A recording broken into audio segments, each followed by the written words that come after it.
Welcome to Tennis Spin, where we put our spin on your tennis. Today, the most common mistakes of a one-handed backhand. You know you guys are about to break your elbow off, and I'm going to show you how you can save that arm of yours, okay? Stay tuned.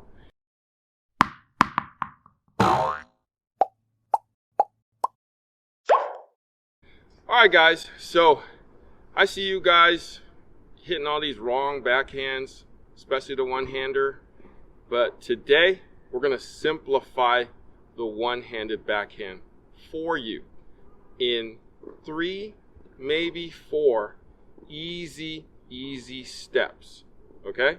Now I got my buddy here, Angus. Hey guys. Alright, and we're going to show you how to properly hit a one-handed backhand and taking all the myths and your bad routines and your elbow breaking backhands out of the equation. So we're going to really simplify it for you. Okay? So, Angus, we're going to start with step number 1 here. What should we be thinking about?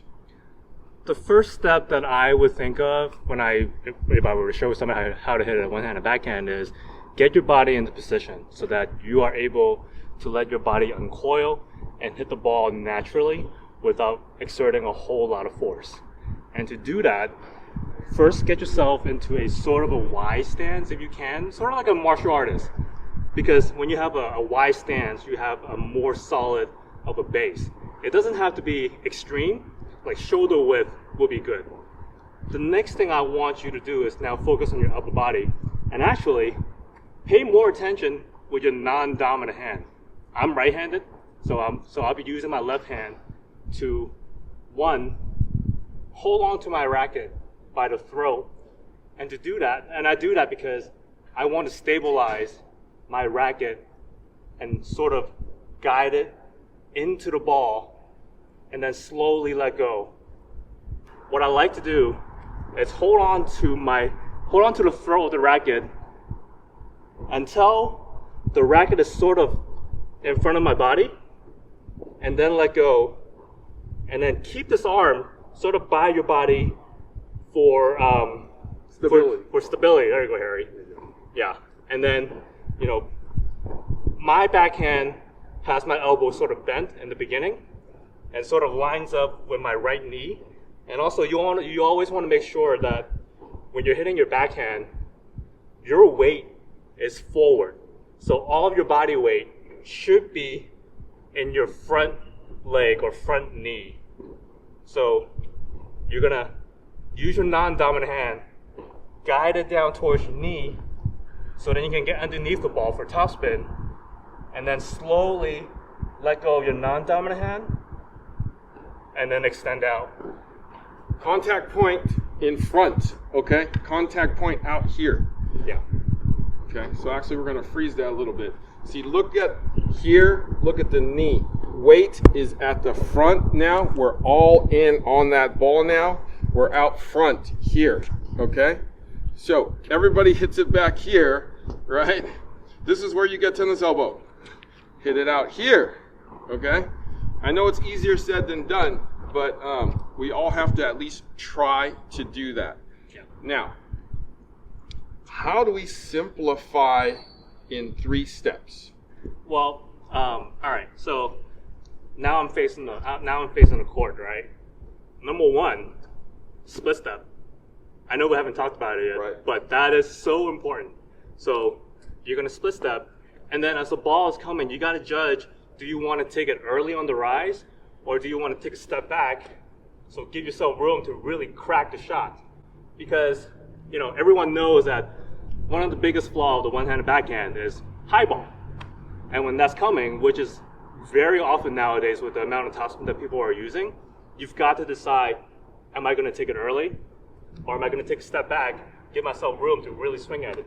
But either way, I want everyone to sort of turn your body, and you can do this in your own method.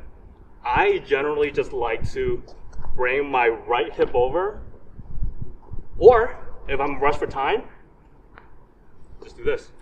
either way, you want your front leg to be in a position where you can lower your body weight on it. It is extremely difficult to hit a backhand leaning back. I'm not saying you can't, and I'm not saying that you shouldn't. There's always a case to hit a ball in a certain way, but when you have the time, your body weight is loaded forward. So split step, turn, get your body weight in front of you. Now, this is where your non-dominant hand comes into play. You want to make sure that your non-dominant hand, your elbow is high up. And the reason why you want your elbow to be high up is going to help you drive your upper body down to give your racket a chance to get underneath the ball to either drive it with topspin or drive it flat. So you want to get down to this position, and my backhand, I have a slightly bent elbow as part of my preparation. So if you can see, my right elbow is almost lined up with my right knee because I'm driving myself to get underneath the ball, and then I'm going to slowly bring my racket down when the throat of the racket is in front of my belly.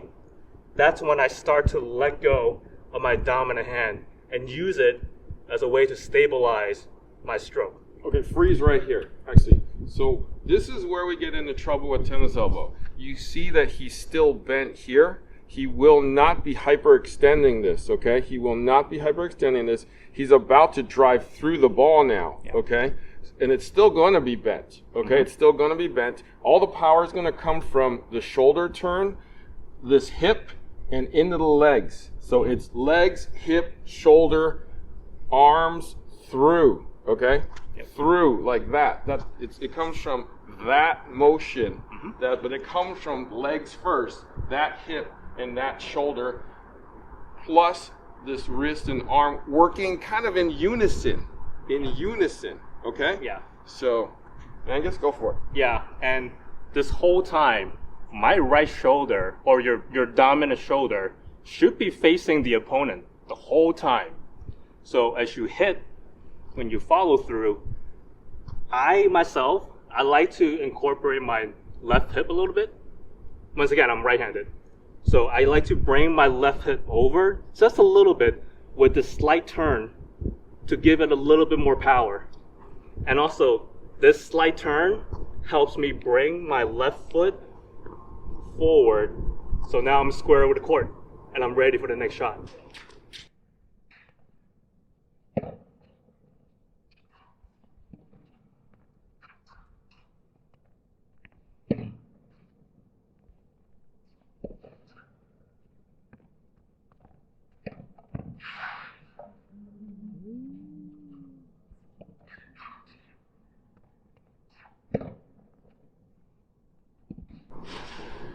One of the most common mistakes people make is they become a statue after they hit a good backhand.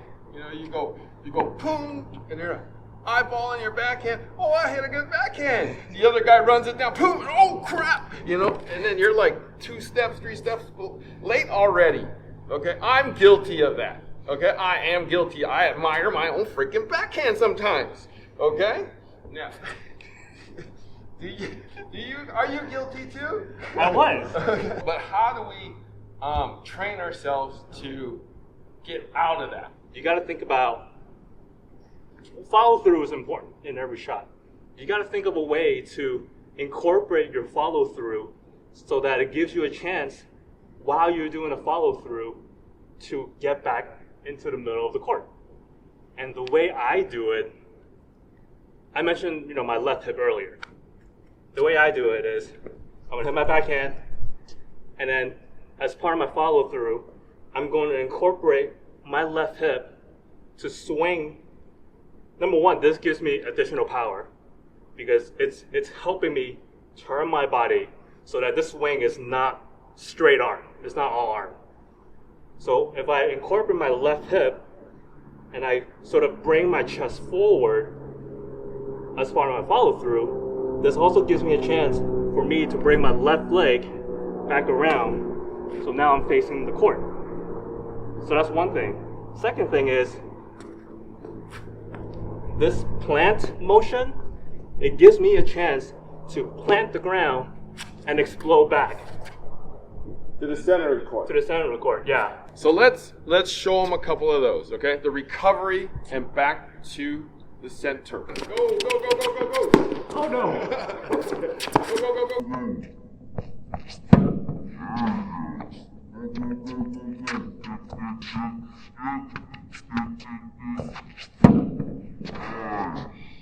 There you go. All right, so we're gonna go through the basics of 1, 2, 3 with me. Okay, so we're gonna talk through what we're gonna do with my backhand. Okay.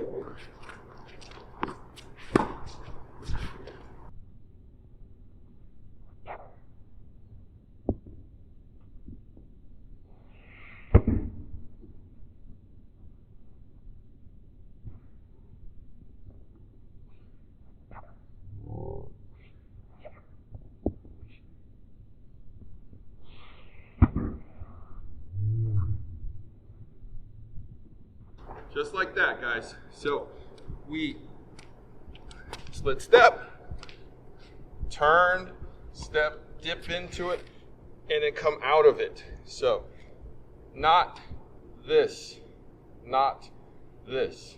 This is tennis elbow. Did you have a video that said like, wood chopping and whatnot? Yeah, but nobody listens.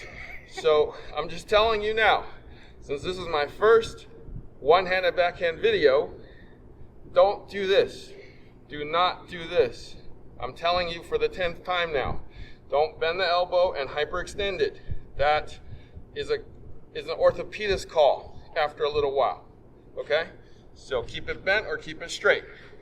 Right? Right? Bam.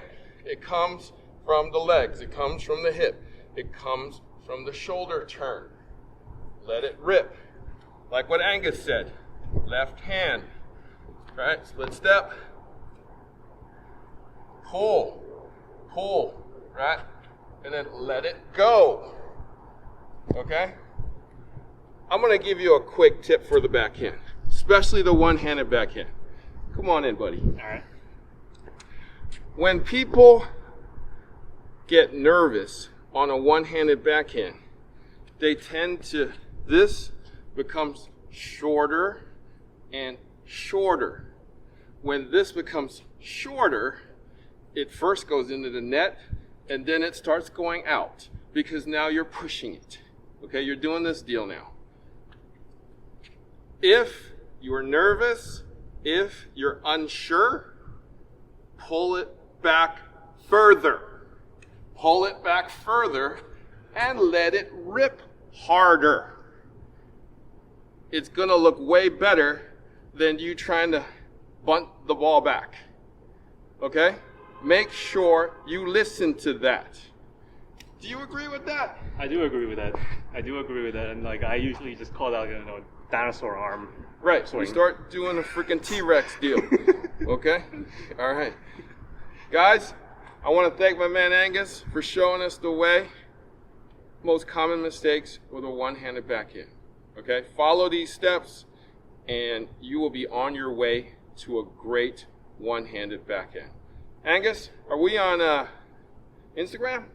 I am. Okay. You want to tell the folks? Yeah. So, hey guys, you can follow me at Nocturne Astro on Instagram.